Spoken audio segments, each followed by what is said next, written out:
De tout le monde. C'est fini. Je te dis, t'es fini. Tout ce que tu fais là, c'est en train de te débattre. On continue. Et on passe sur le cas Adjoumani. Tu as parlé aussi de quoi là? Qu'est-ce qu'il a dit là? Ouais, il a parlé de conviction. Parce qu'il est parti où moi il s'est tombé dessus là, c'est ça. Voilà! Hier, j'ai regardé une vidéo du jeune qui s'est fait appeler président du MPA Côte d'Ivoire. Je saute un peu hein, parce que tu as passé ton temps à te justifier aujourd'hui. Bientôt, je ne sais pas si tu es à Bouri là où tu es là, je ne sais pas. Si tu es à Frère là où tu es. Tu dis, j'ai pensé à la vidéo de ce jeune homme que j'ai regardé qui s'est fait appeler Karamoko Soro Aladji, quelque chose qui était le président du MPA en Côte d'Ivoire. Le jeune dit que tu avais trahi Djaby Lassina. Bon, moi, je ne croyais pas à cette vidéo. Je l'ai écoutée comme ça, je suis parti. Puisqu'il n'y a pas de preuves, tout cela. Il dit que tu n'as jamais fait de photos avec Djaby Lassina. Johnny Pacheco, tellement il est maudit, il est venu confirmer ça aujourd'hui. En fait, moi, j'ai regardé la vidéo du jeune homme hier soir. Ce matin, Johnny est venu confirmer. Il ne travaille pas, hein, je le connais. Hein. Il ne travaille pas. À 9 h déjà, il est connecté. À partir de 9 h, où nous on lutte le transport pour aller travailler là. Le fainéant, il est assis là-bas, il est en train de faire une vidéo. Johnny est venu confirmer ce que le jeune homme a dit. Il a dit que lorsque lui, il est parti à Abidjan, pour la première fois, c'est Cissé Bakongo qui l'a envoyé là-bas.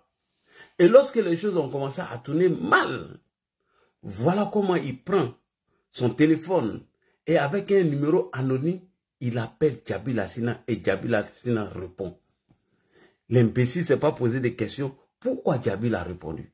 Voici un gars qui dit, c'est à cause de Djaby Lassina, il est venu au RHDP. Et que Djaby Lassina, c'est son père. Ce monsieur, il est bien, il est gentil. À part lui, il n'y a personne au RHDP qui est bon. Soudain, brusquement, Johnny voyage. Il va en Côte d'Ivoire, à Abidjan. Il n'a même pas pris le temps d'informer Djaby Lassina. Allô, tonton, je viens à Abidjan. Il y a M. Cissé Bakongo qui m'a invité à Abidjan, donc je viens au compte de Cissé Bakongo. Il n'a même pas fait ça. C'est quand il est arrivé à Abidjan que ça s'est mal tourné avec M. Cissé Bakongo. D'après lui-même, s'est dit qu'il appelle Djaby Lassina. Il dit, oh, c'est que le jeune avait raison. Le jeune a dit vraiment que même Djaby, il a trahi Djaby. J'ai dit, ouais. Tu as vu comment tu es idiot? Il t'a dit, rappelle-toi, je t'ai donné un conseil quand tu m'as appelé, quand tu étais en clash avec Herman. Mais je sais que c'est fort que toi. Et c'est ça que tu es en train de faire aujourd'hui là. C'est que tu as passé tout ton temps à te justifier. Donc, tu es fini, Johnny. Voilà, tu es fini. Je ne peux même pas te rappeler de conseil là. Il faut continuer comme ça. T'as compris? Donc, merci à Don Benito Gravano qui a répondu à Johnny Pacheco. Nous allons passer à notre sujet. Il ne nous intéresse pas. Il était important de vous parler un peu de l'homme qui a passé son temps à pleurer aujourd'hui comme un gamin, comme un bébé, un militaire, un gendarme de surcroît, un guerrier qui veut courir avec le RHDP, qui va nous accélérer, qui a la télécommande. Il était en train de pleurnicher aujourd'hui. il a passé carrément tout son temps en train de pleurnicher. Hein? Si c'est pas...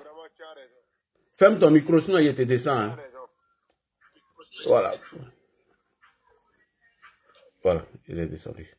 Il a passé tout son temps à pleurer aujourd'hui. Il a dit, Johnny, tu m'avais pitié. Hein? Tu es un pleurnichard, tu es un vaurien. Et tu es nul en communication. Tu ne connais rien. Tu es tellement nul en communication. Quand je t'ai écouté aujourd'hui, tu me faisais pitié.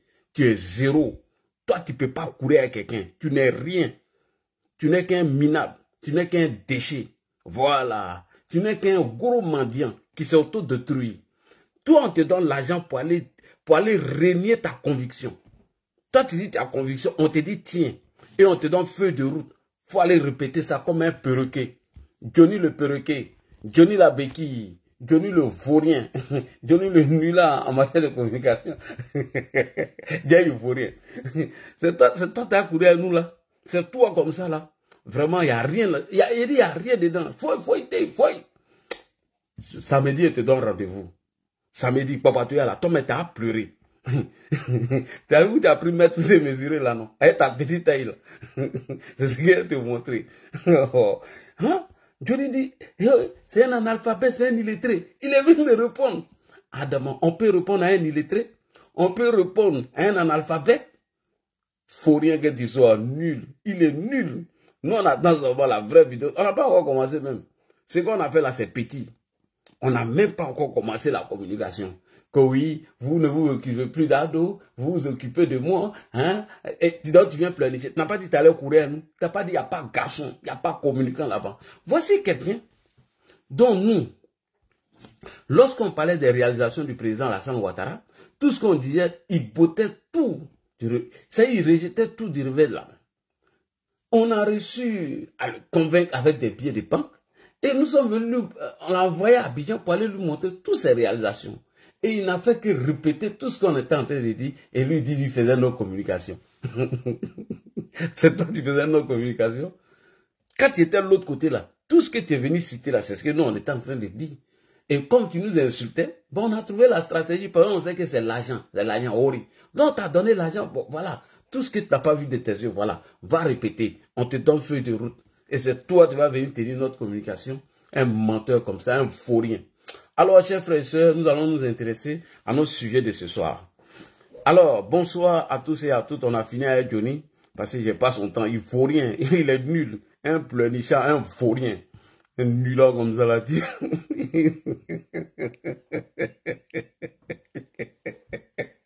Il a pleuré aujourd'hui. Tu es un vrai pleurnichard. Papa n'a béquille. Papa n'a marmaille. Johnny la béquille. Alors, chers frères et sœurs, nous allons parler de M. Laurent Gbagbo ce soir. Bonsoir à tous et à toutes. Je ferme la parenthèse de Johnny. On l'attend, c'est cette déconstruction-là. Voilà. Et je salue ici Justice Conan qui vient de faire Yoboué. Yoboué, là, j'ai regardé, j'ai rigolé, c'est ça, j'ai fait passer tout à l'heure. Donc, le week-end dernier, le président Laurent Gbagbo a tenu un meeting à Goudougou dans le village de M. Gadji Seli. Et dans un discours amusant avec ses partisans, M. Laurent Gbagbo a fait du Gbagbo comme d'habitude. Il a dit qu'il... et c'est-à-dire, il a tenu un discours populiste, un discours propagandiste, comme son élève Johnny Patiokon. Dit Johnny Patiokon. Donc Laurent Gbagbo a tenu un discours propagandiste, comme son élève Johnny Patiokon. Monsieur Gbagbo et les cadres du PPACI ont oublié que parfois, Monsieur Laurent Gbagbo a dirigé cette nation, la Côte d'Ivoire, de l'an 2000, de 2000 jusqu'en 2010, et que sa venue à la tête de la Côte d'Ivoire a été la plus grande erreur. C'est la plus grosse bêtise, père à son âme, que Guéya a commis, c'était lui-là. C'est que le gars, André n'a jamais dirigé ce pays, Monsieur Laurent Gbagbo. C'était la plus grande erreur politique que la Côte d'Ivoire ait connue, l'arrivée de M. Laurent Gbagbo. Alors, comme Gbagbo lui-même, comme Gbagbo nous donne la matière à révéler de sa gestion calamiteuse de la Côte d'Ivoire, nous allons analyser le discours de M. Laurent Gbagbo à Goudougou dans le village de M. Gadji Seli. Un seul thème que nous allons prendre ce soir, voilà, et je viendrai au pouvoir et je ferai circuler l'argent. Ah, Gbagbo. Gbagbo dit, je viendrai au pouvoir, je ferai circuler l'argent comme il circulait avant. Ok, Gbagbo, on a compris. Gbagbo dit, on n'a qu'à lui donner encore le pouvoir. Bon, d'ailleurs, M. Gbagbo, je vous informe que votre nom n'est pas inscrit sur la liste électorale. Et je ne sais pas comment on va vous donner la Côte d'Ivoire encore et vous allez faire circuler l'argent. Alors, on va vous donner encore ce pays, vous allez faire circuler l'argent, chercher des propagandistes comme Patiokou, comme les Blé Goudé à l'époque, où on pouvait haranguer des foules, où on pouvait aller manger au palais présidentiel pour prendre de l'argent et faire la propagande de M. Gbagbo. Non, je ne pense pas qu'on va vous donner encore ce pays. Donc, arrêtez de rêver. Alors, quand le président Alassane Ouattara est arrivé au pouvoir et qu'il fallait reconstruire toute la Côte d'Ivoire, tout le pays, pardonnez, les Ivoiriens avaient fait circuler un adage qui dit « Sous le président Alassane Ouattara, l'argent ne circule pas, mais l'argent travaille. » Donc, ça là, ça fait mal au corps. On disait, ah, autant d'ado là, vraiment, hein, si tu ne travailles pas, tu ne manges pas, à part les fainéants, les bras cassés, pieds cassés comme Johnny, des paresseux comme Johnny, des vauriens comme Johnny, à part ceux-là, tous les Ivoiriens se sont mis au travail. Et c'est ce que nous disons, que si tu ne travailles pas, tu ne manges pas. Et si tu ne veux pas travailler sur Alassane Ouattara, tu ne vas pas manger. On ne va pas vous maintenir à la Sorbonne, tenir des discours propagandistes, tenir des discours mensongers comme les Johnny Pacheco, et puis on ne va pas construire le pays. Non. Sur Alassane Ouattara, il faut aller travailler. Et comme nous, on disait ça, que oui, sur Alassane Ouattara, l'argent ne circule plus comme avant, l'argent travaille. Et dans son discours, à Koudougou, Gbagbo est revenu sur cet adage-là, dans le but de contre-attaquer le président Alassane Ouattara. Pour M. Gbagbo, les Ivoiriens disent que sous Alassane Ouattara, l'argent ne circule pas. Mais quand il sera au pouvoir, il fera circuler l'argent. Donc nous allons écouter le premier discours de Abou Sila. Bon, Gbagbo, c'est pas moi, hein. C'est Pacheco qui a dit que tu t'appelles Abou Sila. Que tu as ton frère qui t'a écrit une lettre. Pacheco à qui nous on donnait Pacheco à qui on donnait l'argent pour venir bavader. Donc Gbagbo dit, si je viens, l'argent va circuler comme avant. Alors nous allons voir dans le discours de Laurent Gbagbo et on va analyser ensemble si au temps de Laurent Gbagbo, l'argent circulait avant. Ce que moi là dit, je sais. L'argent a circulé en eux-mêmes avec leur maîtresse. L'argent a circulé pour aller chercher les petites filles ou aller financer la campagne de Chirac à hauteur de 3 millions de dollars. Oui, l'argent a circulé pour prendre notre avion, mettre kérosène dedans pour aller libérer 2 otages français en Irak. Oui, l'argent a circulé parce qu'on pourrait donner 500 millions à M. Kone Zakaria pour déstabiliser la rébellion. Oui, l'argent a circulé puisqu'il y a un refondateur qui a donné près de 4 milliards à sa maîtresse et Gola a frayé avec ça. Dans ce sens, en tout cas, l'argent a circulé. L'argent a circulé parce qu'on allait à la rue Princesse, aller boire la bière, faire des conneries. Et pendant ce temps, les Ivoiriens n'arrivaient pas à manger 2 fois par jour. Et c'est ce Gbagbo-là à qui nous devons donner encore le pouvoir. Et il va venir nous narguer. Je dis non, non et non. Et nous n'allons pas accepter. Chers frères et sœurs, on va écouter le discours de M. Laurent Gbagbo à Koudougou, dans le village de M. Gadi Seli. Là-bas, ferme ton micro, sinon je te descends, s'il te plaît, merci beaucoup.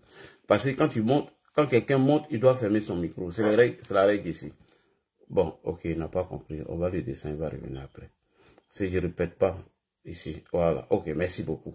Alors, nous allons écouter M. Laurent Gbagbo, son discours à Koudougou, dans le village de M. Gadi Seli. Il dit quand il va revenir encore au pouvoir, l'argent va circuler. Eh, Gbagbo, qui te blague même? Ton élève en train de le mater là-bas, hein? Le propagandiste Johnny Pacheco, on est en train de le mater là-bas.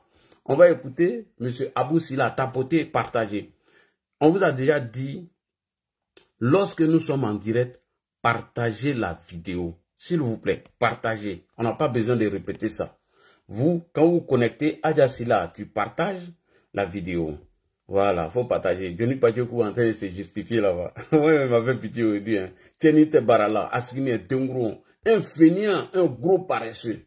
Je n'ai jamais vu un Ivoirien aussi paresseux que Johnny Pacheco. Il ne travaille pas, il est assis là-bas, il conseille 1 million pour manger. Vaurien là. On écoute M. Koudou, Laurent Gbagbo à Koudougou. C'est parti. Je suis venu, nous allons reprendre la marche. Nous allons reprendre la marche. Nous allons reprendre le combat là où il était. Un homme qui vit se bat toujours. Un homme qui vit se bat toujours. Nous allons reprendre la marche.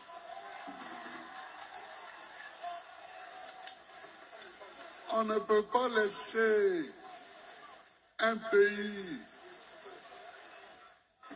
comme ça aller dans la somnolence.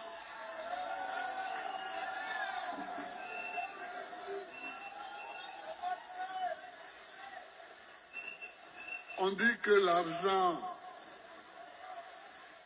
ne circule pas parce qu'il travaille. Mais moi, je vais le faire travailler. Je vais le faire circuler.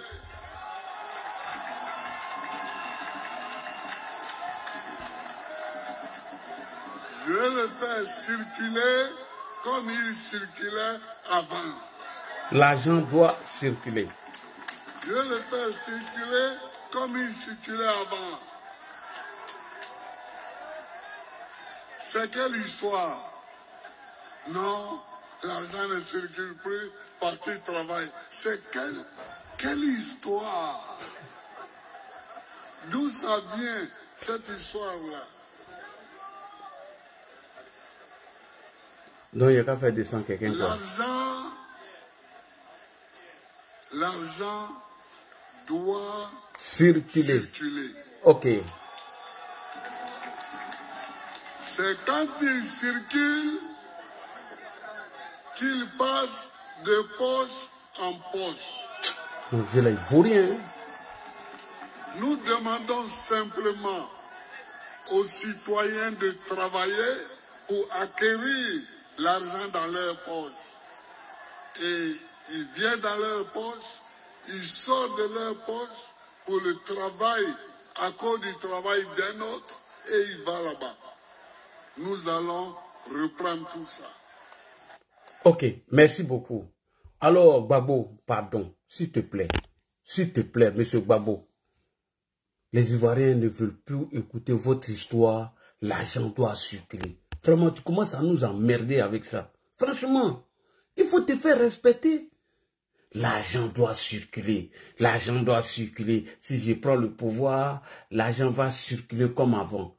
Pardon, Gbagbo, pardon. On ne veut plus écouter ça. On ne veut plus écouter ça. Monsieur le président Laurent Gbagbo, nous ne voulons plus écouter ça. Les Ivoiriens ne veulent plus entendre ce discours-là. Parce que tu nous emmerdes avec ça. Monsieur le président Laurent Gbagbo, moi, Ladji Chérif, je vais vous dire la vérité aujourd'hui. C'est vrai, hein? Je vais vous dire la vérité. Parce que le problème des Ivoiriens ont commencé sur Laurent Gbagbo le jour où vous avez formé votre premier gouvernement dans les toilettes, c'est-à-dire caca. C'est ce jour-là, nos malheurs ont commencé sous vous. Le jour où le problème des Ivoiriens ont commencé sous Gbagbo, comment ils sont allés former un gouvernement dans les toilettes? Voilà, je me suis dit, ah, Allahu Akbar, c'est parti.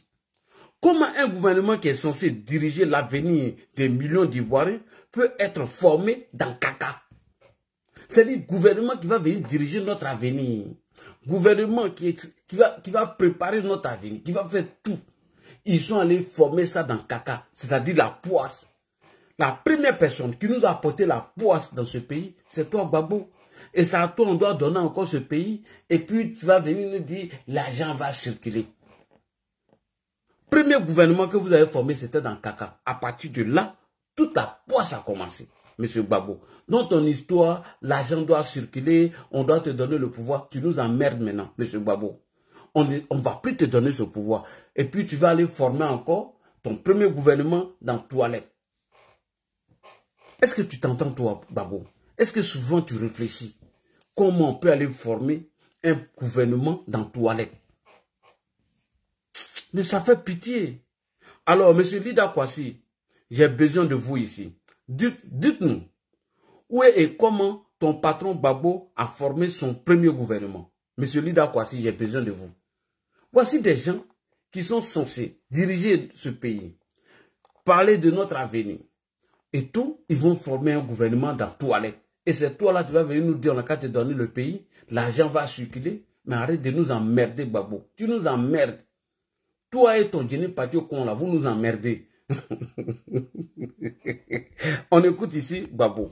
Écoutez Gbagbo. Comment est-ce qu'ils ont formé leur premier gouvernement? Dans toilette, dans caca.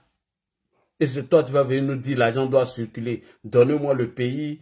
Si ce n'est pas donnez-moi le pays, je vais serrer le boulon en 5 ans. C'est pour venir nous dire encore, donnez-moi le pays, hein, je vais faire circuler l'argent. Et puis tu es allé faire ton gouvernement dans le caca. Monsieur Lida Kwasi, allons-y, c'est très important. Le président Gbagbo me fait signe. Je vais vers lui. Et il me dit, Lida, regarde si les toilettes sont propres. Regarde, il était en train de faire caca. Votre Gbagbo là, c'est-à-dire qu'il ressemble à caca. Il dit à Lida Kwasi, pendant qu'il est en train de faire caca, alors qu'il vient de usurper le pouvoir, il veut former son gouvernement, il dit à Lida Kwasi, pendant qu'il est en train de chier. Gbagbo, peut-être qu'il ne nous respecte pas. Hein. Je ne sais même pas qu'est-ce que Nadia a vu sur moi là même. Bon, ah oui, il faut moyen son argent. Parce que Dieu n'est pas Dieu pour lui, on l'a donné là pour insulter Gbagbo. Voilà. On écoute. Lida Kwasi. Je vais aller aux toilettes. Il va aux toilettes. Donc je vais jouer. Les toilettes, je rentre dedans. C'est une grande pièce. Avec 4 toilettes dedans, mais une grande pièce. 4 toilettes. Je regarde, les toilettes sont propres. Donc, j'ouvre la porte, je veux revenir. Il rentre là-bas et il regarde. Les toilettes sont propres. Et c'est là-bas qu'ils vont aller former leur gouvernement de poisse. Vas-y, Gbagbo. Lui, pour lui qui ça, il le fait. Donc, j'attends à les toilettes. Il vient me trouver dedans. Écoutez bien. Il attend et Gbagbo vient le trouver dans les toilettes. Vas-y, Gbagbo. Et vas-y, Lida Kwasi. Le trouver dans les toilettes ce jour-là. Et il me dit, appelle Boga et Sangaré. Appelle Boga et Sangaré. Pendant qu'ils sont dans les toilettes. Hein. Pendant qu'il était en train de se soulager. Allah, astaghfirullah. Pendant que Gbagbo était en train de se soulager, c'est il est en train de faire caca. Il veut venir former nos gouvernements. Gouvernement qui est censé diriger l'avenir des millions d'Ivoiriens. Et c'est dans la toilette là, ils vont aller faire ce premier gouvernement, des poisseux comme ça, où l'argent doit circuler. J'ouvre la porte et je fais signe à Sangaré et à Boga. Et les deux nous trouvent dans les toilettes. Donc nous sommes maintenant 4 dans les toilettes. Sangaré, Boga les trouvent dans les toilettes. Vas-y. Sangaré, Boga, Babo et moi. Sangaré, Boga, Babo et lui. Sangaré. Tu vois bien qu'on a gagné, mais on a gagné à fuir. Donc, est-ce que tu peux nous proposer un gouvernement sous 72 heures? Il demande à Sangaré s'il peut proposer un gouvernement en 72 heures. Pendant qu'ils sont aux toilettes. Hein. Dire en clair qu'il désigne Sangaré comme Premier ministre. Sangaré dit non, Laurent, tu sais, moi j'ai toujours dit que... Bon, au bout de 2-3 minutes, Babo dit Sangaré, tu ne veux pas être Premier ministre? Bon, on fait quoi? On désigne qui? Il reprend encore la parole. Oui, je veux que ce soit la génération montante, etc. Babo dit, j'ai compris, mais c'est qui? Et c'est là que Sangaré propose à vie et ça. Bon, voilà. Voilà. Ceux qui veulent faire circuler l'argent. Et c'est dans les toilettes qu'ils ont formé leur premier gouvernement. Vas-y. Écoutez bien, c'est un témoignage. C'est Sangaré qui dit à Babo, je propose avis et naissance. Babo se tourne vers Boga et lui demande, Émile, qu'est-ce que tu en penses? Et Boga lui dit, président, je crois que ce n'est pas un mauvais choix. La logique était qu'il se tourne vers moi et qu'il demande aussi mon avis. Donc, il m'a dit, va appeler la fille. Il n'a pas demandé mon avis. Il dit, appelle la fille.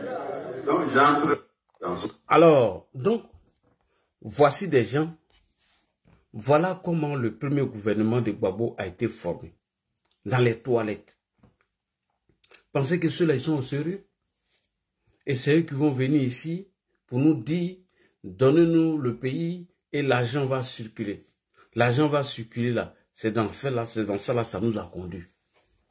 C'est dans ça là. C'est-à-dire aller aux toilettes, aller former un gouvernement là-bas. L'argent doit circuler, monsieur Gbagbo. L'argent doit circuler parce que toi, on va te donner le pouvoir encore. Tu vas aller dans les toilettes et tu vas former ton premier gouvernement. Et tu vas nous apporter la poisse, monsieur Gbagbo. L'argent doit circuler. Il faut nous respecter, monsieur Gbagbo. Tu n'as aucun respect pour les Ivoiriens. Et que toi-même, quand tu parles là, tu ne t'écoutes pas. Il y a 2 personnes en Côte d'Ivoire en ce moment. Quand les 2 parlent, pour leur répondre, il faut prendre eux-mêmes leur vidéo. Il y a Jenny Badiokou et il y a M. Gbagbo. Il y a trop de vases sur eux. C'est que Gbagbo, souvent il faut avoir pitié de toi. Non mais, comment un homme sensé, un homme intelligent, un homme réfléchi, un homme d'État peut aller former un gouvernement dans la toilette? Et il était en train de faire caca. Et les autres là, ils ont aspiré l'odeur du caca. Et après avoir fini d'aspirer l'odeur du caca, il sort maintenant, il fait sa proposition. J'ai pari même qu'il n'a pas tiré la chasse d'eau. J'ai pari même qu'il n'a pas utilisé papier toilette. Il s'est levé comme vra, katra. Bokassa et quoi. Auteur de caca. Dans la toilette. Et on va former un gouvernement là-bas. Un gouvernement poisseux. Un gouvernement de caca. Un gouvernement de déchets. Voilà pourquoi Abidjan était sale. J'ai compris pourquoi sous Laurent Gbagbo, Abidjan sentait mauvais. Je comprends maintenant sous Laurent Gbagbo pourquoi Abidjan était sale. Parce que le gars, dès qu'il a pris le pouvoir d'être son premier gouvernement qui devait diriger cette nation, ils sont allés faire ça dans le caca. Donc tu nous emmerdes. Ok, Gbagbo, on continue. Alors, je vais demander aux Ivoiriens. Les Ivoiriens, Gbagbo dit que l'argent doit circuler. Gbagbo nous dit que l'argent doit circuler. Alors, moi, je vais demander aux Ivoiriens. Si autant des refondateurs, l'argent circulait dans leurs poches, est-ce que l'argent circulait dans vos poches pour qu'aujourd'hui, on vienne lui donner encore le pouvoir et puis l'argent va circuler? Parce que si autant de Gbagbo, l'argent circulait vraiment, les Ivoiriens ils allaient réclamer M. Laurent Gbagbo. Vous savez, Gbagbo, il aime les ragots de Facebook. Quand ses partisans égarés viennent raconter des balivernes et des conneries sur Facebook, Gbagbo reprend toujours ces mêmes conneries-là dans ses meetings. Oui, c'est eux qui attendent sur Facebook, l'argent ne circule pas, oui, l'argent circulait, machin. Alors, je vais demander à ces Ivoiriens, si autant des refondateurs, l'argent circulait dans leur poche, ou bien dans la poche des refondateurs. Oui, il faut qu'on les demande. Est-ce que l'argent là, ça circulait dans vos poches ou ça circulait dans l'argent et ça circulait dans la poche des refondateurs? Un gouvernement formé dans caca, dans odeur de caca, peut rien nous servir, M. Gbagbo. Un gouvernement de déchets peut rien nous servir. Alors, chers Ivoiriens, venez nous dire vraiment, si autant de Gbagbo,